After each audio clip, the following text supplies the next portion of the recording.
हाय, कैसे हो यार आप सब। आई होप अच्छे होगे। आज हम क्लास 10th के मैथमेटिक्स, आपने चाहे स्टैंडर्ड मैथमेटिक्स लिया हो या आपने बेसिक मैथमेटिक्स लिया हो, ठीक है, इन दोनों में केस बेस्ड क्वेश्चंस हमें देखने को मिलेंगे। आपने सोशल साइंस का पेपर देखा एसएसटी का, ठीक है, उसमें भी केस बेस्ड क्वेश्चंस थे। आपने साइंस का पेपर देखा, इसमें भी केस बेस्ड क्वेश्चंस थे। और आज हम मैथमेटिक्स के सभी चैप्टर्स, जी हाँ, ऑल चैप्टर्स, सभी चैप्टर्स के सभी इंपॉर्टेंट केस बेस्ड क्वेश्चंस आपके सामने सॉल्व करने वाले हैं। और एक चीज और, आगे बढ़ने से पहले 2 मिनट का साइलेंस उन बच्चों के लिए जिन्होंने हमारी पिछली सोशल साइंस के मैप वाली वीडियो नहीं देखी थी। हमने डेडिकेटेड वीडियो बनाया था सोशल साइंस के मैप को लेकर, और आप अपने सोशल साइंस के क्वेश्चन पेपर का चाहे सेट 1 उठा के देख लो या सेट 2 उठा के देख लो या सेट 3 उठा के देख लो, इन तीनों सेट में जो मैप के क्वेश्चन थे ना, वो हमारी उसी वीडियो से आए थे। लेकिन वही बात है, देखना तो आपको कुछ है नहीं। चलो, आज हम अगेन मैथमेटिक्स के सभी केस बेस्ड पैसेजेस आपके लिए लेकर आए हुए हैं। यहां पर बेस्ड की स्पेलिंग गलत है, इसके लिए ट्रॉल ना करना, ठीक है।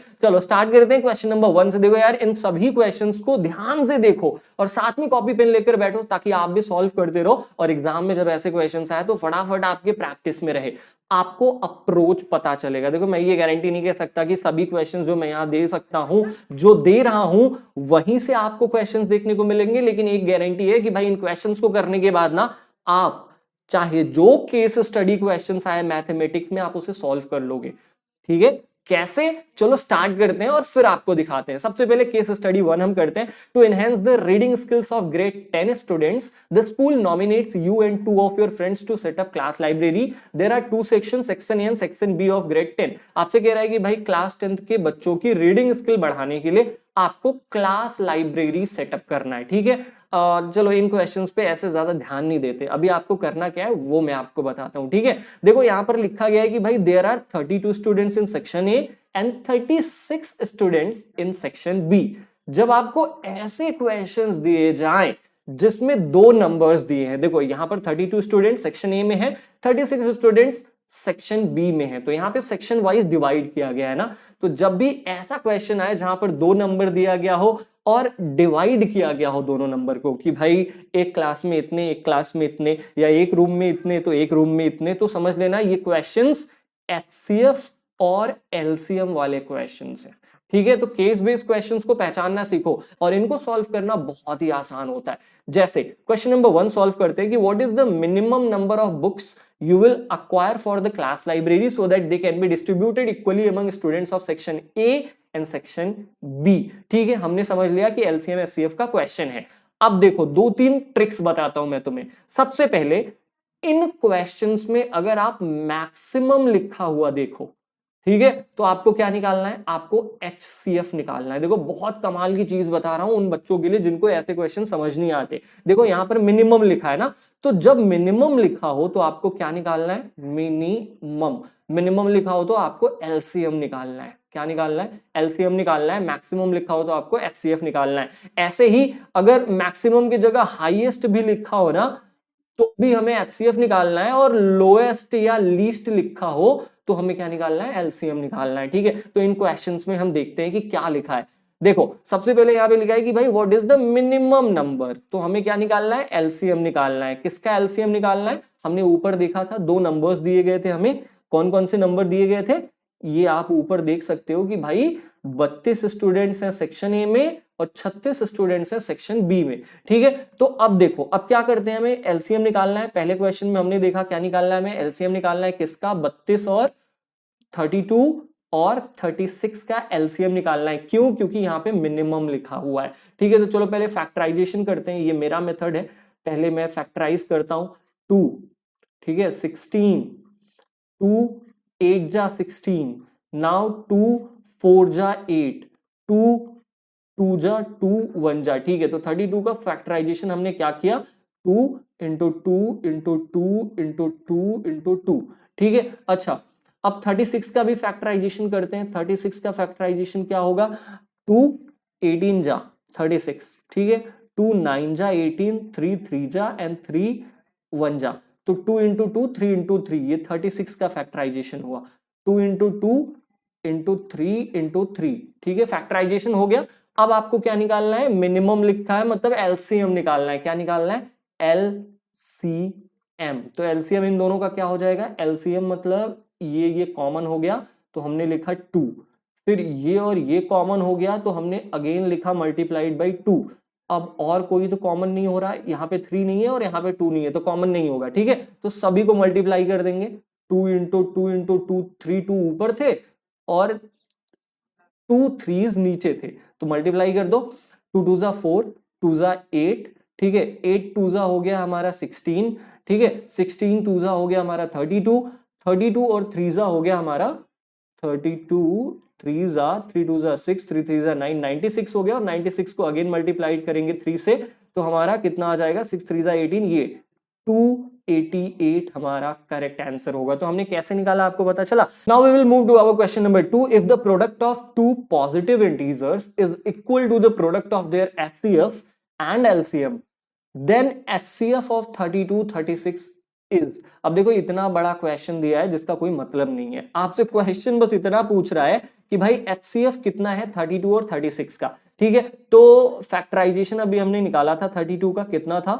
2 इंटू 2 इंटू 2 इंटू 2 इंटू 2, 2 2 4 1 5, ठीक है। 36 का हमने फैक्टराइजेशन निकाला था 2 इंटू 2 इंटू 3 इंटू 3, और एचसीएफ निकालना है हमें। तो एचसीएफ का मतलब होता है हाईएस्ट कॉमन फैक्टर, तो भाई ये मैच कर रहा है तो एक 2 मल्टीप्लाइड बाई ये मैच कर रहा है तो अगेन एक 2, बस और कोई मैच नहीं कर रहा है, तो इसका एचसीएफ कितना हो जाएगा 4, कितना हो जाएगा 4 हो जाएगा इसका एचसीएफ हमारा, ठीक है। तो क्वेश्चन नंबर 2 हमने सॉल्व कर लिया। इसके ऑप्शन में क्या है, ए 2 है, बी 4 है, तो बी वाला ऑप्शन हमारा करेक्ट होगा। हमें एचसीएफ निकालना, तो ये तो बहुत आसान क्वेश्चंस हैं, आप इनको कर लोगे, लेकिन फिर भी मैं एक अप्रोच बता रहा हूं आपको, ठीक है। चलो now let's move to question number 3। यहां पर पूछ रहा है आपसे, क्या बोल रहा है कि भाई 36 can be expressed as a product of its primes. सबसे पहले 36 को प्रोडक्ट ऑफ इट्स प्राइम यानी प्राइम फैक्टराइजेशन में लिखो, ठीक है। तो 36 को जब हम प्राइम फैक्टराइजेशन में लिखेंगे तो ये 2 मल्टीप्लाइड बाई 2 और मल्टीप्लाइड बाई 3 इंटू 3 हो जाएगा, यानी 2 2 जा 4, 4 3 जा 12, 12 3 जा 36, ठीक है। तो ये इसका प्राइम फैक्टराइजेशन हो गया। अब अगर इसको हम और करेंगे तो 2 का स्क्वायर है ये, ठीक है, यही तो है ना, 2 का स्क्वायर मल्टीप्लाइड बाई 3 का स्क्वायर। देखो ये है क्या कहीं ऑप्शन में, 2 का स्क्वायर और 3 का स्क्वायर, बिल्कुल। तो हमारा ये ऑप्शन नंबर ए इज बिल्कुल करेक्ट ऑप्शन। हमें कुछ पूछ नहीं रहा, बहुत इजी इजी क्वेश्चंस है। यहाँ पे आपसे पूछा कि भाई 36 का प्राइम फैक्टराइजेशन करो, हमने प्राइम फैक्टराइजेशन किया और उसके बाद देखा हमने कि इसमें भाई 2 2s आ रहे हैं और 2 3s आ रहे हैं, तो इनको स्क्वायर कर दिया, 2 का स्क्वायर एंड 3 का स्क्वायर, सिंपल था हमारा, ठीक है। Now let's move to question number 4। Question number 4 is asking कि भाई 7 multiplied by 11 multiplied by 13 15 15 is a, ये कैसे नंबर्स हैं। देखो प्राइम नंबर कौन होते हैं, जो सिर्फ 1 से डिविजिबल हो और इटसेल्फ से डिविजिबल हो, मतलब जिसके केवल 2 फैक्टर्स हो, उनको हम क्या कहते हैं, प्राइम नंबर्स कहते हैं। यहां पे तो बहुत सारे फैक्टर हैं, 1 है 2 है 3 है 4 है, 4 फैक्टर्स हैं। तो भाई 2 से ज्यादा अगर फैक्टर्स हैं किसी नंबर में तो समझ जाना वो कौन सा नंबर है, वो है हमारा composite number. More than 2 factors, more than 2 factors, ठीक है। इसमें कितने फैक्टर्स हैं प्राइम नंबर में, प्राइम नंबर में केवल 2 फैक्टर्स होते हैं। जैसे प्राइम नंबर कौन सा है, 5 हमारा प्राइम नंबर है, 7 प्राइम नंबर है, 11 प्राइम नंबर है, 13 प्राइम नंबर है। अगर हम इनको देखेंगे तो ये 13 का ही मान लो देख लेते हैं, तो केवल 1 से मल्टीप्लाई होगा और 13 से, ठीक है। तो ये 1 इंटू 13 केवल 2 ही फैक्टर है ना, तो जिसमें 2 फैक्टर हो वो प्राइम नंबर, 2 से ज्यादा फैक्टर हो वो कंपोजिट नंबर। यहाँ पे 2 से ज्यादा फैक्टर हैं, 1 2 3 4, ये क्या हो गया, ये हमारा कंपोजिट नंबर हो गया। समझ में आ रहा है, बिल्कुल समझ में आ रहा होगा। Let's move to our next question, question number 5। ये हमसे क्या कह रहा है कि भाई if P and Q are positive integers such that P equal to AB का square and Q equal to A square B, where A and B are prime numbers, then the LCM PQ is. देखो ऐसे questions में again ये पूरा part waste होता है, ये हमें एकदम देखना ही नहीं है, ठीक है। आप देखो कि LCM of P and Q निकालना है हमें, तो किसी भी चीज का एलसीएम और एचसीएफ निकालना है ना, जो ब्रैकेट वाली चीजें उनको प्राइम फैक्टराइज कर दो। तो यहाँ पे P को हम क्या प्राइम फैक्टराइज कर सकते हैं, हमारा जो P है वो AB का स्क्वायर है। AB के स्क्वायर को हम कैसे लिख सकते हैं, A multiplied by B multiplied by B, हो गया ना AB का स्क्वायर। ऐसे ही Q है, ठीक है, तो Q क्यू का क्या है, ए स्क्वायर बी है ना, इसको हम प्राइम फैक्टराइज करेंगे तो ए मल्टीप्लाइड बाई बी, यही हो जाएगा। अब एलसीएम निकालना है, ठीक है, तो एलसीएम निकालते हैं फटाफट हम। पी और क्यू का क्या हो जाएगा हमारा, सबसे पहले ए और ए यहाँ पे मैच कर रहा है ना, एक ए यहाँ पे है एक ए यहाँ पे है, तो कॉमन ले लेंगे एक ए, ठीक है, मल्टीप्लाइड बाई, देखो यहाँ पर एक बी है, ठीक है, और एक बी यहाँ पे भी है, तो मल्टीप्लाइड बाई 1b, ठीक है, एक ए इसके पास खाली बच रहा है और एक बी इसके पास खाली बच रहा है, तो हम ए और बी कर देंगे, मतलब एलसीएम इसका क्या आ जाएगा, ए का स्क्वायर और बी का स्क्वायर, ठीक है, यही आना चाहिए एलसीएम। यहाँ पे ये है हमारा बी वाला option is our correct option, ठीक है। समझ में आया कि नहीं आया, हमने क्या किया, सिंपली एलसीएम निकाला इन पी एंड क्यू का। Now let's move to question number 2, ये हमारा केस स्टडी 2 है, ठीक है, बिल्कुल भी बोर नहीं होना, ये क्वेश्चंस बहुत इंपॉर्टेंट है आपके एग्जाम के पॉइंट ऑफ व्यू से, तो इन क्वेश्चंस को करो। बोर हो रहा है भाई, वीडियो पॉज कर दो, कुछ देर बाद देखो, लेकिन इन पूरी वीडियो को कंप्लीट करो।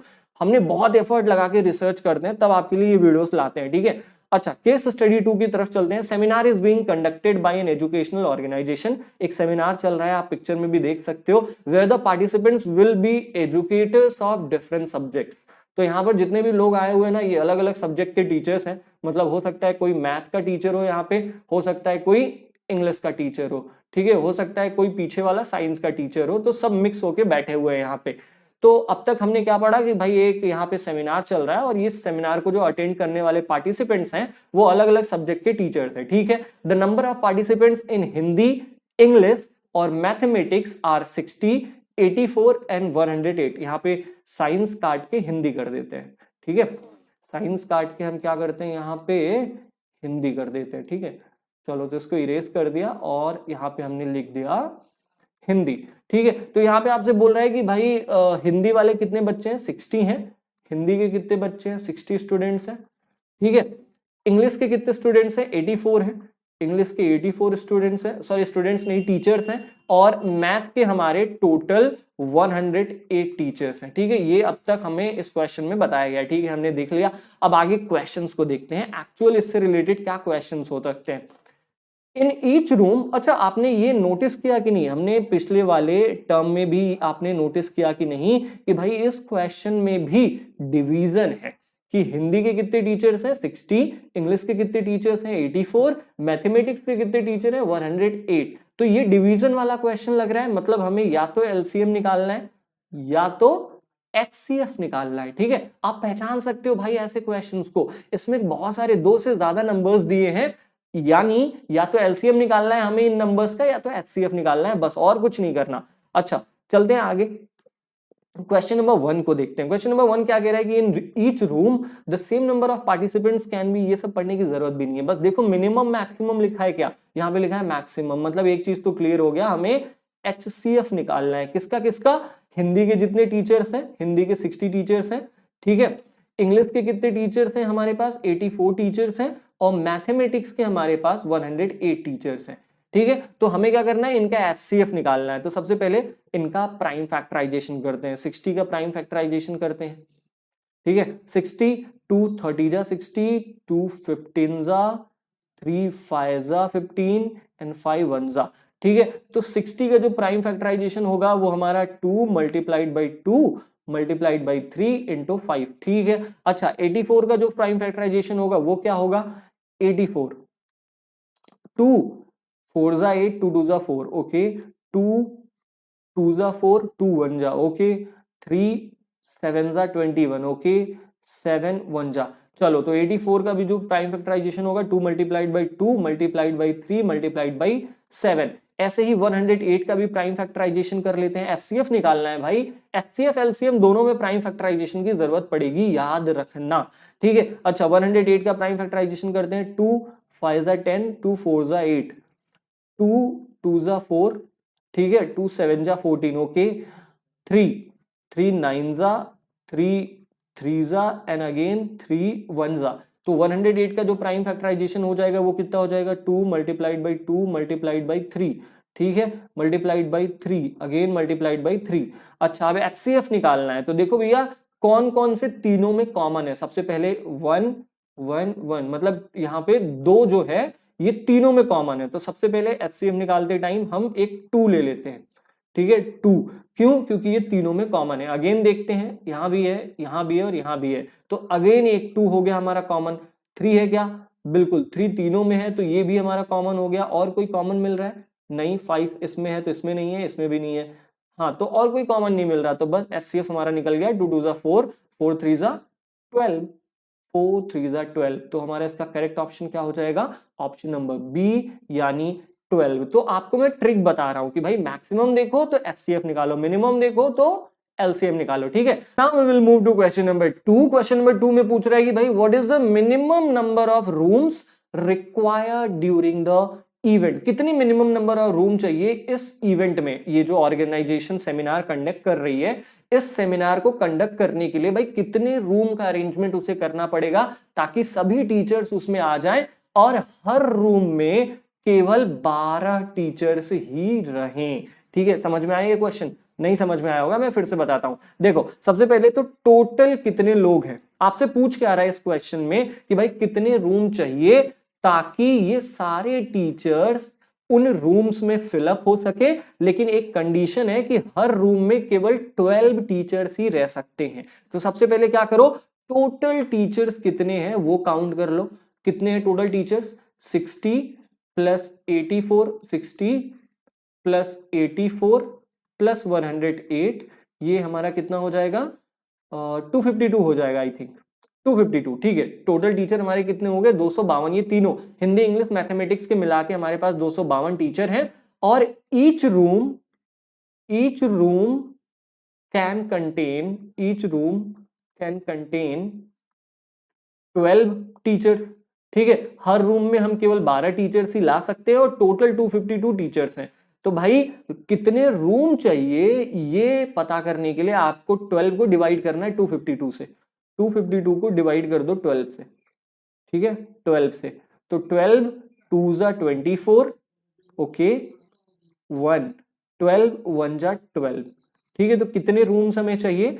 21 रूम्स चाहिए, यानी option number D is our correct option, ताकि हम इन सभी टीचर्स को इन 21 रूमों में भर सके, एकोमोडेट कर सके और हर रूम में 12 टीचर्स रहेंगे।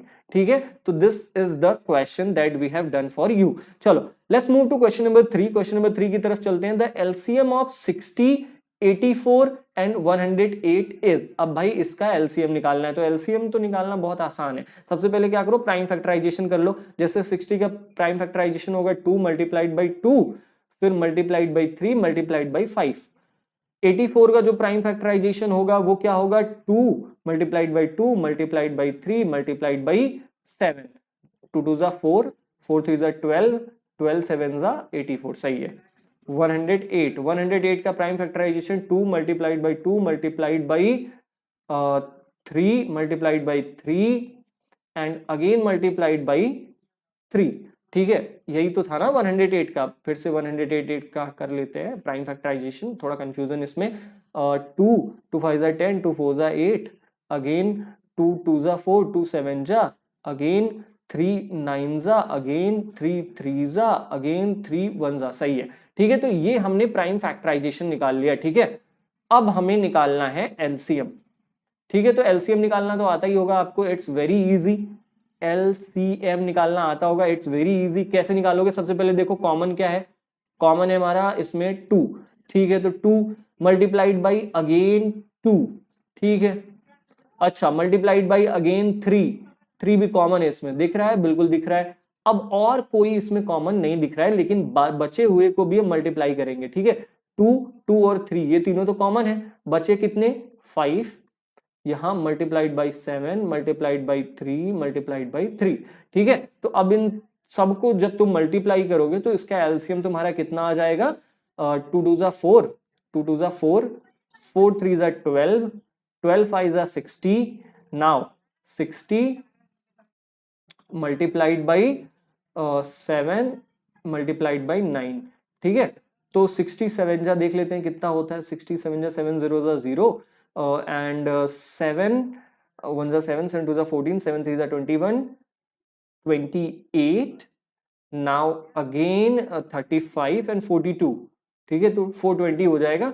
420, 420 मल्टीप्लाइड बाई 9, तो 420 को मल्टीप्लाइड बाई 9 करेंगे तो 9 जीरो जा 0 होता है, अगेन 9 टू जा 18, 8 होता है, 1 9 4 जा 36 प्लस 1 37, यानी 3780, 3780 is the LCM of 60, 84 and 108। ठीक है, तो ऐसे क्वेश्चंस को हम सॉल्व कर सकते हैं। Now let's move to question number 4। इसमें क्या करना है कि भाई product of HCF and LCM, हमने एलसीएम अब भी निकाला, क्या था हमारा एलसीएम 37। अब इसमें पूछ रहा है कि भाई product of HCF and LCM. ठीक है, तो एचसीएफ हमने निकाला था 12 था, एचसीएफ कितना था 12 था, और एलसीएम अब भी हमने निकाला 3780। ठीक है, तो पूछ क्या रहा है कि भाई the product of HCF and LCM, तो फटाफट क्या कर दो, 12 को मल्टीप्लाई कर दो 3780 से, जो वैल्यू आती है वो यहां पर क्लिक हो जाएगी, वो यहां पर टिक हो जाएगी। ठीक है, मेरे हिसाब से ये आना चाहिए, सी वाला ऑप्शन, आप देख लेना मल्टीप्लाई करके। ठीक है, now let's move to our fifth question of case study 2। आपसे बोल रहा है कि भाई 108 can be expressed as a product of its prime. Again हमें 108 को प्राइम फैक्टराइजेशन में क्या करना है, एक्सप्रेस करना है। सबसे पहले हम क्या करेंगे, इसका प्राइम फैक्टर लिखेंगे। ठीक है, सही है। अच्छा, अब हम क्या करेंगे, पहले 2 का स्क्वायर हो जाएगा मल्टीप्लाइड बाई 3 का क्यूब हो जाएगा, यही होना चाहिए, 2 का स्क्वायर और 3 का क्यूब, ये D option is our correct option. ठीक है, तो ऐसे क्वेश्चंस भी बड़े आसान होते हैं। इसमें क्या करना है, बस प्राइम फैक्टराइजेशन कर दो, जो डबल हो उसको स्क्वायर कर दो, जो ट्रिपल हो उसको क्यूब कर दो। तो यहाँ पे 2 का स्क्वायर हो गया और 3 का क्यूब हो गया, 2 square 3 cube is our correct option. Now moving to case study number 3। अब चूंकि केस बेस्ड पैसेज का क्वेश्चन है तो भाई ये पैसेज पढ़ना तो बनता है। ठीक है, अच्छा इस पैसेज में जो कुछ भी लिखा हुआ है वो हमें आगे इन पिक्चर्स में भी दिखाया गया है। ठीक है, सिंपली मैं आपको बता देता हूं, इतना लंबा पढ़ने की जरूरत नहीं है। आपको कहा है ये जो पिक्चर्स देख रहे हो, इन पिक्चर्स में हो क्या रहा है, ये बास्केटबॉल की पिक्चर है और ये हमारा फुटबॉल की पिक्चर है। जब भाई जो फुटबॉलर होता है वो पैर से मारता है तो कुछ ऐसा शेप बनता है ना, बिल्कुल ऐसे ही जब बास्केटबॉल में हाथ से इस बास्केट में डालने के लिए मारा जाता है तब भी कुछ ऐसा ही धनुष यानी हमारे बो की तरह कुछ ऐसा शेप बन जाता है। इस शेप को हम पैराबोला कहते हैं, बस यही लिखा गया है ऊपर वाले पैराग्राफ में। ठीक है, अच्छा अब हम इनके क्वेश्चंस को करना स्टार्ट करते हैं। क्वेश्चन नंबर 1 को देखते हैं। The shape of the path traced son is. अब ये जो ऐसे शेप्स वाले होते हैं, इन शेप्स को हम क्या कहते हैं, इन शेप्स को हम पैराबोला कहते हैं। भाई अगर आप ऊपर पैसेज पढ़ोगे ना तब भी इस क्वेश्चन का आंसर मिल जाएगा। डायरेक्ट कहा है कि भाई ये जो शेप्स होते हैं और इन पिक्चर्स में जितने तुमको शेप दिख रहे हैं ऐसे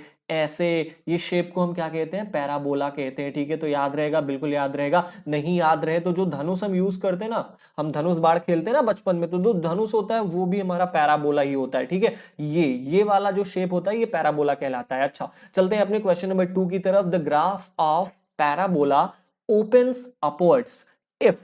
अब देखो ए का मतलब क्या है, ए का मतलब कोफिशिएंट होता है, कोई भी नंबर। ठीक है, कोफिशिएंट। ओके, तो ए का मतलब क्या होता है, ए का मतलब कोई नंबर या कोई कोफिशिएंट होता है। तो कह रहा है कि भाई कोई भी ग्राफ अगर ऊपर की तरफ खुलता है, मान लो ये है वाई एक्सिस और ये है एक्स एक्सिस। ठीक है, तुमने अगर ये चैप्टर थोड़ा भी पढ़ा होगा तो तुम्हें समझ आ रहा होगा मैं क्या कह रहा हूं। ठीक है, सिंपल सा क्वेश्चन है, कह रहा है कि भाई अगर कोई ग्राफ है उसका पैराबोला ऊपर की तरफ खुलता है, मतलब कुछ यूं। ठीक है, ये ऊपर की तरफ खुला हुआ है, तो जो इसका कोफिशिएंट होगा, जो नंबर होगा, जो इसका इंटीजर का वैल्यू होगा वो क्या होगा, equal to 0, less than 0, greater than 0 या इक्वल और लेस देन 0। अब देखो मैं एक चीज बता दूं कि भाई कोई भी आपको पता है कि ऊपर वाला जो क्वाड्रेंट होता है वो पॉजिटिव कहलाता है और नीचे की तरफ अगर खुलता है तो वो निगेटिव कहलाता है। अगर ग्राफ कुछ ऐसा होता नीचे की तरफ खुलता तो नीचे वाला निगेटिव कहलाता है। ठीक है, अब देखो जब ऊपर की तरफ खुल रहा है तो ये क्या है, ये पॉजिटिव है। और पॉजिटिव हम किसे कहते हैं, जब हम नंबर लाइन पढ़ते हैं तो यहाँ पे 0 होता है, आगे वाले क्या होते हैं, पॉजिटिव होते हैं। ठीक है, और पीछे वाले जो होते हैं वो क्या होते हैं, निगेटिव होते हैं। तो भाई 0 से ग्रेटर होना चाहिए तभी पॉजिटिव होगा और 0 से कम होना चाहिए तभी क्या होगा, निगेटिव होगा। ठीक है, तो यहाँ पे देखो 0 से ज्यादा होना चाहिए तभी पॉजिटिव साइन आएगी, a इज ग्रेटर देन 0। सो हमारा सी वाला ऑप्शन बिल्कुल करेक्ट ऑप्शन है। आपने समझा मैंने क्या कहा? मैंने बस बहुत सिंपल सी चीज कही है कि भाई अगर ये ग्राफ ऊपर की तरफ खुले तो तुम्हारा पॉजिटिव साइन लगेगा, और पॉजिटिव साइन का मतलब ग्रेटर देन जीरो। देखो ग्रेटर देन जीरो है, बिल्कुल। अच्छा, अगर यहां पर यही जो ग्राफ है ये नीचे की तरफ खुलता तो ये क्या होता? माइनस साइन होता, मतलब लेस देन जीरो। तब हम ये वाला ऑप्शन सेलेक्ट करते। समझ में आ रहा है? अच्छा, अगर प्लेन हो तो क्या होता है? ये हमारा इक्वल टू जीरो हो जाएगा। समझ में आया? बिल्कुल समझ में आया। अब हम चलते हैं अपने क्वेश्चन नंबर 3 की तरफ। क्या कह रहा है कि भाई ऑब्जर्व द फॉलोइंग ग्राफ। अब इस ग्राफ को ऑब्जर्व करो, थोड़ा ध्यान से देखो क्या किया गया है इस ग्राफ में। कुछ ऐसी चीजें गई है, ठीक है, अब ऐसे गया है, ऐसे गया है, फिर ऊपर चला गया है। हमने एक चीज और देखी है कि भाई ये 3 जगह मीट कर रहा है, ऐसे देख रहे हो 3 जगह मिल रहा है। ये in the above graph how many zeros are there for the polynomial. अगर तुम्हें किसी भी ग्राफ का जीरोस पता करना है ना, बस इतना देख लो कहां कहां मिल रहे हैं। 1 2 3, तो 3 जीरोज हुए। इसके कितने जीरो हुए? 3 जीरोज हुए। कोई ग्राफ दिया है और ग्राफ में अगर आपसे पूछे कि भाई जीरोस पता करो, तो ये देखो कि ये जो रेड वाली लाइन है या कोई भी लाइन ड्रॉ की गई है तो वो कहां कहां मिल रही है? -3 पे मिल रही है, -1 पे मिल रही है, -2 पे, मतलब 3 जीरोज हुए इसके। समझ में आ रहा है? बिल्कुल समझ में आ रहा होगा। Now moving to question number 4। Question number 4 हमसे क्या पूछ रहा है कि भाई the 3 zeros in the above graph are. अब देखो ऊपर वाले क्वेश्चन में हमसे इसने डायरेक्टली पूछा था कि भाई इस ग्राफ में कितने जीरोज दिख रहे हैं। हमने काउंट किया था, zero number 1, zero number 2 and zero number 3। 3 zeros दिख रहे हैं। अब अगले वाले क्वेश्चन में पूछ रहा है वो कौन कौन से हैं। आप यहां पर क्लियरली देख सकते हो कि भाई पहला है हमारा -3, दूसरा है हमारा -1 एंड तीसरा है हमारा 2। तो ये 3 जीरोज हैं। देखो किस ऑप्शन में है हमारा ये जीरो? पहले वाले ऑप्शन में तो बिल्कुल भी नहीं है, तो पहला नहीं होगा। -3, -1 और 2, ये सी वाला option is our correct option. ठीक है, तो ऐसे क्वेश्चंस को करना बहुत आसान है, बहुत ही ज्यादा इजी है। Now moving to question number 5। ये इन क्वेश्चंस को थोड़ा ध्यान से करना पड़ेगा। ठीक है, आपसे पूछ क्या रहा है कि भाई what will be the expression of the polynomial. हमारे पास जीरोज मिल गए हैं कि भाई इसके 3 जीरोज हैं, -3, -1 एंड 2। अब आपसे अगला क्वेश्चन पूछ रहा है कि इन्हीं जीरोज को यूज करके एक पॉलिनोमियल फॉर्म करो। तो जब भी 3 जीरोज दी रहे ना, तो वो कौन सा पॉलिनोमियल होता है? It is cubic polynomial. कौन सा? Cubic polynomial. और इसको फॉर्म करने का जो फॉर्मूला होता है वो कुछ ऐसा होता है कि भाई px is equal to x, ठीक है, x माइनस a, और फिर x minus B and again bracket में x माइनस सी। ठीक है, और ए बी सी का मतलब पहला जीरो, बी का मतलब दूसरा जीरो, सी का मतलब तीसरा जीरो। ठीक है, अब देखो यहां पर हम क्या करेंगे, x माइनस पहला जीरो क्या है हमारा? -3 को ले आएंगे, यहां पे ब्रैकेट डालते हैं, फिर अगेन x माइनस बी की वैल्यू क्या है? -1 है, तो इसको भी -1 ब्रैकेट में रखेंगे, बड़ा ब्रैकेट, फिर x माइनस सी यानी x माइनस 2 होगा यहां पर, x माइनस 2। अब मल्टीप्लाई करना स्टार्ट करो। सबसे पहले x, ये माइनस माइनस प्लस हो जाएगा, तो x प्लस 3 हो जाएगा। Okay got it. अगेन क्या हो जाएगा? ये x प्लस 1 हो जाएगा। Okay got it. अगेन ये क्या हो जाएगा? x minus 2। अब मल्टीप्लाई करना है, सबसे पहले इसको और इसको मल्टीप्लाई करो, फिर इनका जो प्रोडक्ट आए वो इससे मल्टीप्लाई कर दो। कैसे करना है? सबसे पहले ओके, यहां पर क्या करना है कि भाई x को x से मल्टीप्लाई करो, हमारा आ जाता है x का स्क्वायर। ठीक है, अब फिर इस x को 1 से मल्टीप्लाई करो तो हो जाता है हमारा 1x। ठीक है, अब इस 3 को मल्टीप्लाई करो तो हो जाएगा हमारा, इस 3 को इससे मल्टीप्लाई करो, ये हो जाएगा 3x, और इस 3 को 1 से मल्टीप्लाई करो तो हो जाएगा 3। हो गया हमारा, इसको कर देते हैं ब्रैकेट में। अब अगेन ये हमारा ब्रैकेट तो है ही x माइनस 2। ठीक है, अब आगे चलते हैं, इसको थोड़ा और कैलकुलेट करते हैं कि x स्क्वायर हो गया ये, ठीक है, प्लस हमारा 3 और 1 हो जाएगा 4x। Okay, plus 3। ठीक है, समझ गए, एकदम समझ गए। अब आगे चलते हैं, आगे चलते हैं, यहां पर ये क्या है हमारा? x माइनस 2 होगा ना। अच्छा, अब देखो इसको मल्टीप्लाई करते हैं इससे। कैसे करेंगे? सबसे पहले एक्स स्क्वायर को मल्टीप्लाई करो x से, तो हमारा आ जाता है x का क्यूब। आया कि नहीं आया? बिल्कुल आया। ये माइनस है, ठीक है, अगर आपको विजिबल हो तो ठीक है।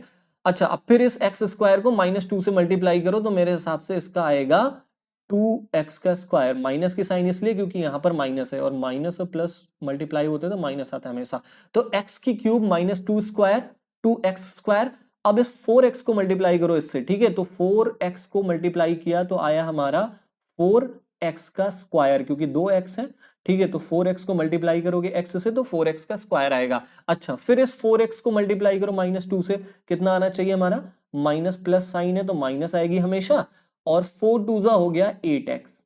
ठीक है, अच्छा 8x आ गया, प्लस अब इस 3 को मल्टीप्लाई करो x से तो 3x, 3 को मल्टीप्लाई करो 2 से तो हमारा -6 आ जाएगा।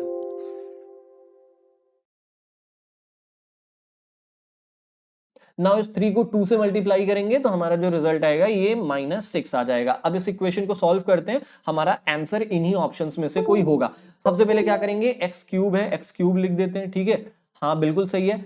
अब ये -2x² प्लस 4x² है ना यहाँ पे, तो इसको हम माइनस करते हैं, 4 में से 2 जाएगा, ये पॉजिटिव की साइन हो जाएगी क्योंकि यहाँ पे पॉजिटिव वाला बड़ा है। ठीक है, तो 2x², इसको माइनस किया 2x², अब इसको अगेन माइनस करना पड़ेगा तो यहाँ पे आएगा -5x। क्यों माइनस की साइन, क्योंकि यहाँ पर जो माइनस साइन है उसका वैल्यू बड़ा है, प्लस पॉजिटिव साइन की वैल्यू छोटी है। ठीक है, -5x।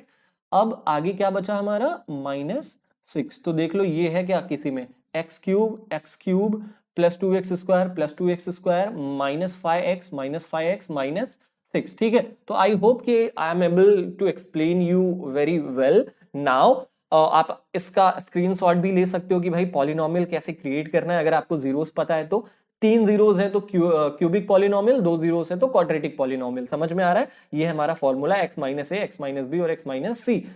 Now moving to case study number 4। इस क्वेश्चन को देखने में तो ऐसा लग रहा है कि ये लीनियर इक्वेशन इन 2 वेरिएबल का है। जैसे पढ़ते हैं और करते हैं इस क्वेश्चन को। सबसे पहले कि भाई Amit is planning to buy a house and the layout is given below. Amit कोई अपना बंदा है और वो एक घर खरीदने की कोशिश कर रहा है और उस घर का नक्शा उसने हमारे साथ यहां पर शेयर किया हुआ है। ठीक है, the design and the measurement has been such that, इस घर का जो नक्शा है, इस घर का जो मेजरमेंट है वो कुछ इस तरीके से बनाया गया है कि भाई 2 बेडरूम है, एक बेडरूम और ये दूसरा बेडरूम, 2 बेडरूम है। इन दोनों बेडरूम का जो एरिया है प्लस किचन का एरिया, ये दोनों मिलाकर कितना होता है, 95 स्क्वायर मीटर, ये हमें दिया गया है। अब हम क्वेश्चन को देखते हैं और देखते हैं कि कैसे इन क्वेश्चंस को कर पाओगे आप बड़े आसानी से। हाँ, ऐसे क्वेश्चंस में आपको फिगर दिखते रहने चाहिए, ठीक है, तभी आप क्वेश्चन सॉल्व कर पाओगे। पहला, form the pair of linear equation in 2 variable. आपको पहले क्वेश्चन में क्या करना है, आपको लीनियर इक्वेशन इन 2 वेरिएबल का एक इक्वेशन बनाना है। अब देखो इक्वेशन कैसे बनाओगे, वो भी लीनियर इक्वेशन का। लीनियर इक्वेशन मतलब जिसमें कोई पावर ना हो। आप देख सकते हो 3, ऐसे इक्वेशन हम लीनियर इक्वेशन कहते हैं। ठीक है, 2x + 5 = 9, ये क्या है, ये हमारा लीनियर इक्वेशन इन 2 वेरिएबल है। मतलब इसमें स्क्वायर नहीं है ना, स्क्वायर नहीं है तो ये लीनियर इक्वेशन है, अगर स्क्वायर है तो ये क्वाड्रेटिक इक्वेशन है। समझ में आ रहा है, बिल्कुल समझ में आ रहा है। तो भाई सिचुएशन हमें दिया गया है इस नक्शे में, इस लेआउट में, बस हमें लीनियर इक्वेशन बनाना है। ठीक है, कैसे बनाओगे, सबसे पहले तो ये हमें बताया गया है कि भाई इन तीनों का एरिया मिलाकर कितना है, 95 है। तो पहला ये इक्वेशन हम बनाते हैं। कैसे बनाओगे, सबसे पहले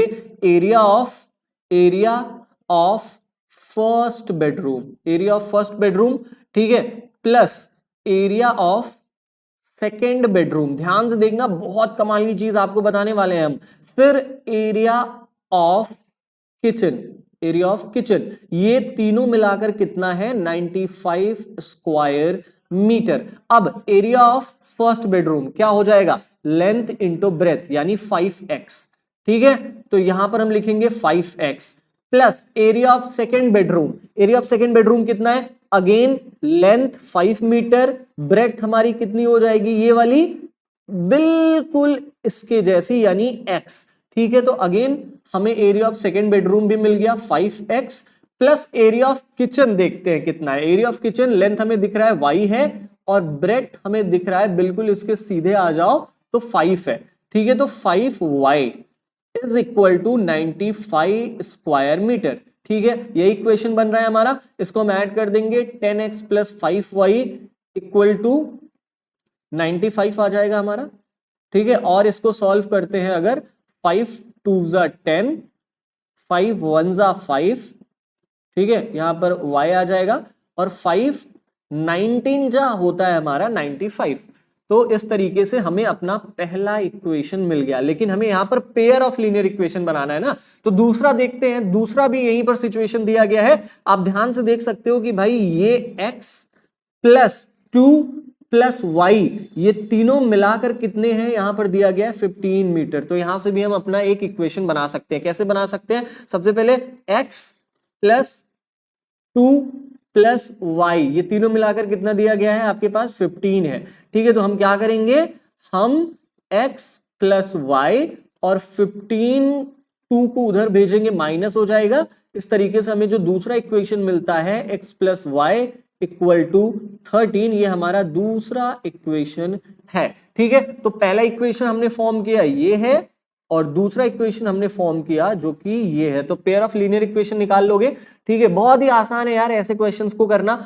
आराम से लेआउट दिया है, इन लेआउट्स के मेजरमेंट्स दिए हैं, बस आपको क्या करना है, लीनियर इक्वेशन फॉर्म करना है।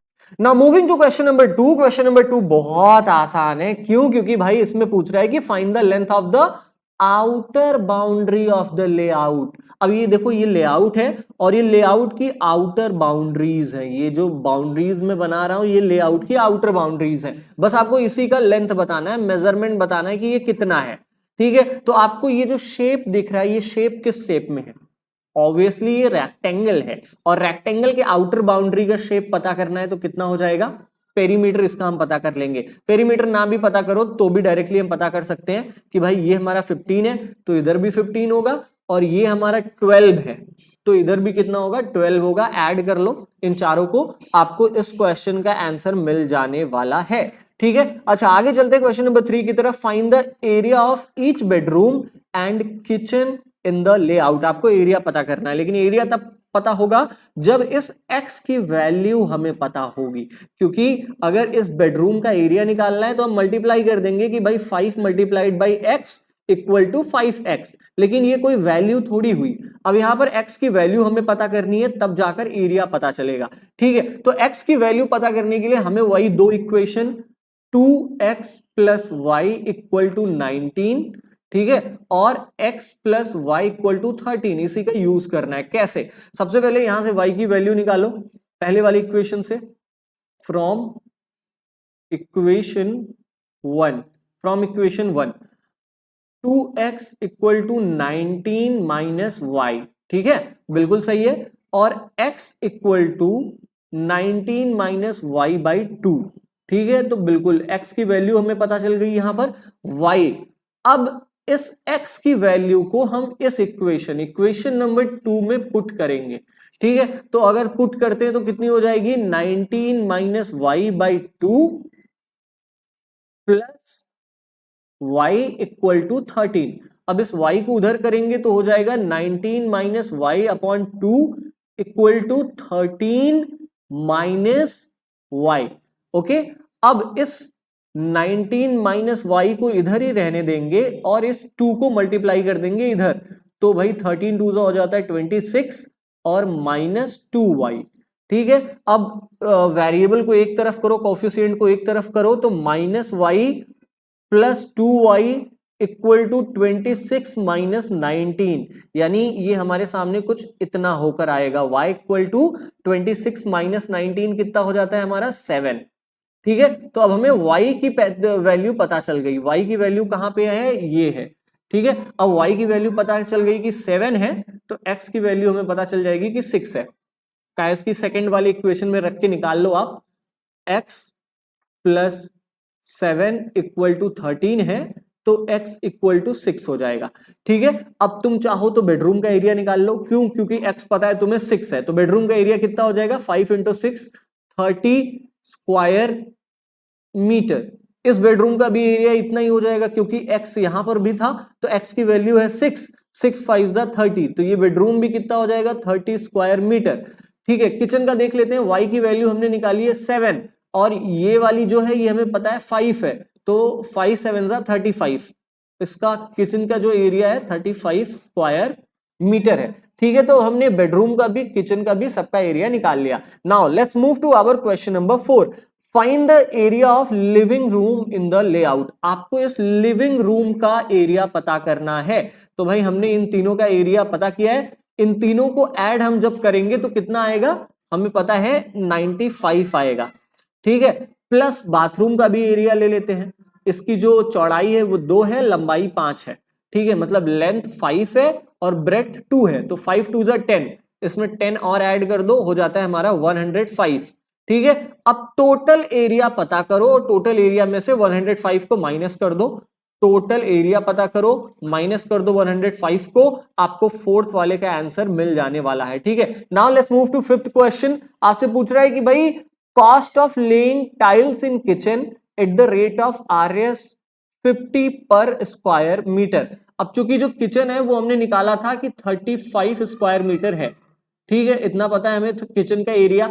अब इस किचन में अगर टाइल्स बिछवानी है ऐसे ऐसे ऐसे, और एक टाइल्स बिछाने में 50 स्क्वायर मीटर, यानी 50 रुपए ले रहा है एक स्क्वायर मीटर का, और 35 स्क्वायर मीटर बढ़ाना है हमें, तो क्या कर लेंगे हम 35 मल्टीप्लाइड बाई 50, जो आंसर आएगा उतना रुपया लगेगा इस किचन में टाइल्स बिछाने में। तो आई होप आपको समझ में आ रहा होगा। Now moving to case study number 6, ध्यान से पढ़ते हैं। Your elder brother wants to buy a car and plans to take loan from a bank for his car. कह रहा है कि भाई तुम्हारा बड़ा भाई है, मान लो वो एक कार खरीदना चाहता है, और ये कार खरीदने के लिए वो बैंक से लोन लेता है। टोटल लोन आपके बड़े भाई ने 1,18,000 रुपए लिए, 1,18,000 रुपीज टोटल लोन लिया गया कार खरीदने के लिए। अब इस लोन को चुका दिया आपके बड़े भाई ने, और कैसे चुकाया कि भाई जो पहला इंस्टॉलमेंट था वो 1,000 रुपए इसने दिया। अब इस 1,18,000 को इकट्ठा तो वो वापस नहीं कर पाएगा, तो क्या करते हैं हम EMIs में पैसे जमा करते हैं। ऐसे ही तुम्हारे बड़े भाई ने भी मान लो कि इंस्टॉलमेंट्स में पैसे जमा करने चालू किए। जो पहला इंस्टॉलमेंट था उसने 1,000 रुपए भरा। ठीक है, और क्या है कि if he increases the instalment by RS 100 every month, अब ये हर महीने 100 रुपए और एक्स्ट्रा इंस्टॉलमेंट बढ़ाता जा रहा है। ठीक है, एक महीने 1,000, अगले महीने 1,100, अगले महीने 1,200 रुपए इसने जमा किए, अगले महीने 1,300 रुपए इसने जमा किए। ठीक है, तो ऐसे ऐसे ऐसे ऐसे ये तब तक जमा करता जाएगा जब तक 1,18,000 रुपए पूरे ना हो जाएं। ठीक है, तो ये हमें ध्यान से देखने पे लग रहा है ये AP का क्वेश्चन है। आप देख रहे हो AP का क्वेश्चन है, ये अरिथमेटिक प्रोग्रेशन का क्वेश्चन है। ठीक है, अब हम अपने सामने हमें AP मिल गया है, अब हम क्वेश्चंस को करना चालू करते हैं। ठीक है, now let's move to question number 1।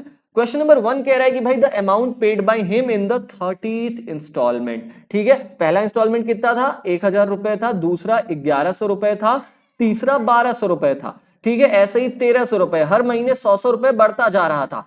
ऐसे ही जब 30वां इंस्टॉलमेंट आएगा, मतलब first instalment, second instalment, third instalment, fourth instalment, ऐसे ही भाई जब आपका बड़ा भाई 30th इंस्टॉलमेंट भर रहा होगा तो 30th इंस्टॉलमेंट में वो कितने पैसे जमा करेगा, वो हर महीने 100 रुपए बढ़ाता जा रहा है, 30वीं बार में वो कितना रुपया जमा करेगा टोटल। तो हमें क्या पता करना है, हमें nth टर्म पता करना है, मतलब ये जो हमारा 30th टर्म है ये हमें पता करना है। तो इसका फॉर्मूला कितना होता है an हम nth टर्म कहते हैं, इसका फॉर्मूला होता है a प्लस n-1 का d। ठीक है, अच्छा वैल्यू रखना स्टार्ट करते हैं। हमें कौन सा टर्म पता करना है, a 30th टर्म पता करना है। ठीक है, और ये जो a है इसका मतलब पहला इंस्टॉलमेंट होता है। ठीक है, फर्स्ट इंस्टॉलमेंट को हम क्या कहते हैं, a कहते हैं। तो पहला इंस्टॉलमेंट कितना था 1,000 रुपए था। ठीक है, प्लस n किसको कहते हैं, कौन सा टर्म हमें पता करना है 30th टर्म ना, तो यहां पे लिखेंगे 30। ठीक है, -1, और d का मतलब होता है कि भाई दूसरा टर्म और पहले टर्म में कितना डिफरेंस है। तो 100 रुपए का डिफरेंस आपको दिख रहा है, ये जो पूरा अरिथमेटिक प्रोग्रेशन है उसमें 100 रुपए का डिफरेंस आपको दिख रहा है। 1,000 का 1,100, 1,100 से 1,200, 100 रुपए का डिफरेंस है। तो d क्या हो गया, डिफरेंस हो गया। अब इसको कैलकुलेट करते हैं, 1,000 प्लस 30 -1 हो जाएगा 29 मल्टीप्लाइड बाई 100। ठीक है, इक्वल टू 1000 प्लस 2900। ठीक है, अच्छा अब इसके बाद अगर हम इसमें 1000 प्लस कर देंगे तो ये हो जाएगा 3900 rupees. So this is the 30th instalment, मतलब वो जब अपनी 30वीं इंस्टॉलमेंट भरेगा तो कितने रुपए भरेगा, ये 3900 रुपए, मतलब 3900 रुपीज वो अपने 30th इंस्टॉलमेंट में भरेगा। ठीक है, अच्छा क्वेश्चन नंबर 2 की तरफ चलते हैं कि भाई the amount paid by him in the 30 instalments is, अब देखो हमने देख लिया कि भाई जो 30वां इंस्टॉलमेंट वो भरेगा, 30वें इंस्टॉलमेंट में वो कितना पैसा दे रहा होगा, 39 रुपए दे रहा होगा, ठीक है, इतना समझ गए। लेकिन टोटल 30 इंस्टॉलमेंट, मतलब पहले इंस्टॉलमेंट, दूसरे इंस्टॉलमेंट, तीसरे इंस्टॉलमेंट से लेकर 30th इंस्टॉलमेंट तक टोटल इसने कितना पैसा जमा किया। अब इसका भी फॉर्मूला होता है, इसको हम क्या कहते हैं, सम ऑफ nth टर्म कहते हैं। क्या कहते हैं, sum of AP. Sum of AP, sum of AP का क्या फॉर्मूला होता है, n/2, ठीक है, 2a प्लस n-1 और डिफरेंस हमारा जो होता है d, ठीक है। तो चलो लिखना स्टार्ट करते हैं। सम ऑफ एपी कितना हो जाएगा, n मतलब कितना टर्म है, टोटल 30 टर्म है, तो 30/2, ठीक है, ब्रैकेट में 2 मल्टीप्लाइड बाई a का मतलब 1000 हो गया पहला टर्म, प्लस n का मतलब टोटल कितने टर्म है, 30 टर्म है, -1 और डिफरेंस है हमारा 100, ठीक है। अच्छा इसको अगेन कैलकुलेट करते हैं, 30 डिवाइडेड बाई 2 हो जाएगा 15, ठीक है, और इधर हो गया हमारा 2000 और प्लस 2900, ठीक है, क्योंकि 30 - 1 29 और मल्टीप्लाइड बाई 100 2900, ठीक है। अच्छा अब आगे देखते हैं, इसको और कैलकुलेट करते हैं।